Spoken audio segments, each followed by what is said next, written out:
안녕하세요. 유튜브 시청자 여러분, 막맛두입니다.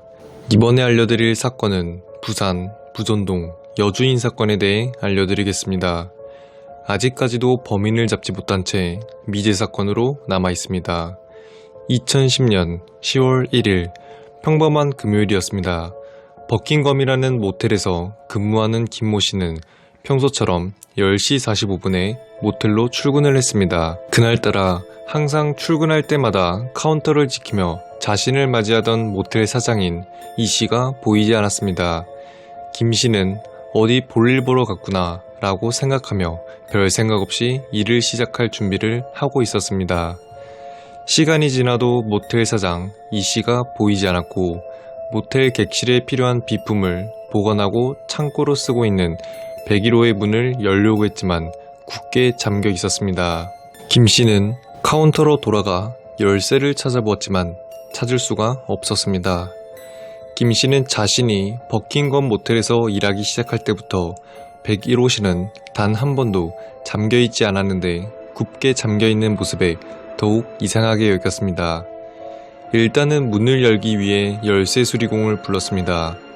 열쇠 수리공이 문을 열자 창고의 비품들이 어지럽혀져 있었고 이불에 쌓인 무언가를 보고 김 씨는 그 자리에서 놀라며 온몸이 굳었습니다. 김 씨가 목격한 건 모텔 사장 이 씨가 이불을 덮어쓴 채 숨져 있었기 때문입니다. 곧바로 경찰에 신고를 했고 출동한 경찰도 현장을 목격하더니 말문이 막히며 깜짝 놀랐습니다. 수사를 하기 위해 시신을 부검했고 부검 결과 시신의 몸에는 무려 74곳 오버킬이 나 있었습니다. 창고는 어지럽혀져 있었으나 피해자가 저항한 흔적이 없었습니다. 범인은 무엇 때문에 이런 범행을 저질렀을까요? 경찰은 카운터에 있는 현금 30만원은 사라지지 않고 발견된 점을 보아 강도의 소행은 아닐 것이라 생각을 했습니다. 강도보단 원한에 의한 범행, 정신 이상자의 소행일 것이라 판단을 했습니다. 이 씨의 주변을 조사했는데 이 씨는 서울에서 생활하다 2010년 중순쯤 부친과 부산으로 함께 내려와 모텔을 운영했습니다. 하지만 몇 달이 지나고 부친이 돌아가자 모텔 사업을 접고 영어학원을 운영하려고 했습니다. 주위에 아는 사람도 많지 않았기에 누군가한테 원한을 살 만한 사람이 없었습니다. 또한 버킹검 모텔은 유흥가에 위치했기에 유흥업소 종사자들이 장기 숙박을 주로 많이 했고 객실 4-5개 정도만 단기 숙박하는 사람들에게 내어주었습니다. 장기 숙박하는 사람들이 피해자에게 원한을 품었다고 하기에는 그들 모두 알리바이가 확실했었죠. 경찰은 모텔 1층에 설치되어 있던 CCTV를 분석하면서 사건이 발생하기 전날부터 모텔에 주입한 사람들을 모두 용의선상에 올렸습니다. 용의자는 약 200명이나 됐습니다. 사건이 발생한 101호실 옆에는 남녀 커플이 투숙하고 있었고 그 커플을 조사했습니다. 분명 범행 당시 피해자는 비명을 지르거나 소음이 발생했을 텐데 커플은 아무 소리도 듣지 못했다고 진술했습니다. 그 후 현장을 좀 더 자세히 조사했고 현장 수건에서 DNA 한 개를 수집하게 됩니다. DNA 분석 결과 DNA 주인은 만물상 주인이었습니다. 경찰은 급히 이 남성을 체포했습니다. 하지만 결과는 실패로 돌아갑니다. 사건 발생 며칠 전 모텔 수리를 하고 나서 101호 화장실에서 샤워를 하고 몸을 닦을 때 쓴 수건을 직원들이 치우지 않고 그대로 뒀다고 합니다.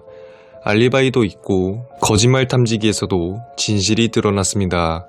또한 현장에서 담배꽁초를 발견했으나 DNA를 확보하는 데 실패했습니다. 그 담배꽁초는 오래전의 것이었고 DNA도 발견되지 않았습니다. 수사는 다시 원점으로 돌아갔고 CCTV를 분석하기 시작했습니다. 카운터 입구 쪽 CCTV만 멀쩡했고 내부 CCTV는 고장이 난 상태였습니다. 버킹검 모텔의 구조상 들어올 때는 무조건 카운터를 거쳐야 했기 때문에 출입한 사람들 한 명 한 명 조사해보면 범인의 단서를 잡을 것이라 판단했습니다. 모텔 투숙객, 출입자, 주변 인물 등 200명을 조사한 결과 모두 허탕이었습니다. 그러나 단 한 명, CCTV에 찍힌 사람 중 얼굴이 나오지 않고 점퍼만 입은 모습이 찍혀있는 정체를 알 수 없는 남성을 발견했습니다. 경찰은 이 남성에 대해 주변 사람들에게 알고 있냐고 물었지만 하나같이 다 못 알아보고 본 적이 있는 사람은 단 한 명도 없었습니다. 그리고 그 남성이 모텔 밖으로 나가 골목길로 들어가는 장면을 보았지만 그 당시 모텔 인근에 설치된 CCTV가 많지 않아서 동선을 추적하는데 어려움이 있었습니다. 그리고 이 남성은 모텔을 빠져나온 뒤 곧바로 택시를 타고 서면을 떠난 것 같다고 했습니다. 약 200명의 용의자 가운데 범인을 확인할 물증도 없고 또 범인을 잡았다 하더라도 그가 범인이라는 확실한 물증이 없기에 기소를 하기엔 어려울 것 같다고 했습니다. 다른 한쪽 의견으로는 CCTV 속 찍힌 사람이 여성일 것이다. 여성이 옷을 박시하게 입은 것처럼 보인다는 의견도 있었습니다. 이렇게 부산 부전동 모텔 여주인 사건에 대해 알려드렸습니다. 범인은 도대체 왜 무엇 때문에 오버키를 내면서까지 범행을 저질렀을까요? 원한 관계였을까요? 아니면 단순 정신 이상이었을까요? 제가 이 사건을 다루면서 제가 느낀 생각을 몇 줄 적어보겠습니다. 단순 제 생각일 뿐입니다. 피해자가 공격을 당할 당시 옆방 투숙객들은 전혀 소리를 들을 수 없었다.